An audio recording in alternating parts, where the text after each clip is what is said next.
મમતા, આપણે મળ્યાને આજે 4 દિવસ થઈ ગયા, પણ 4 ફેરા ક્યારે ફરીશું? રાજ, પ્રીતમાં આટલી સરળતાથી મિલન થઈ જતું હોત તો ક્યાંય પ્રીતના પાડિયા ન હોત. હવે કોણ રોકશે આપણા મિલનને?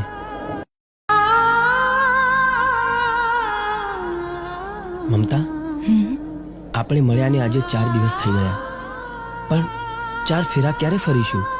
રાજ, પ્રીતમાં આટલી સરળતાથી મિલન થઈ જતું હોત તો ક્યાંય પ્રીતના પાડિયા ન હોત. હવે કોણ રોકશે આપણા મિલનને?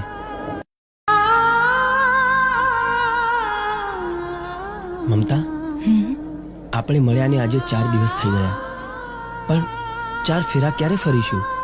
રાજ, પ્રીતમાં આટલી સરળતાથી મિલન થઈ જતું હોત તો ક્યાંય પ્રીતના પાડિયા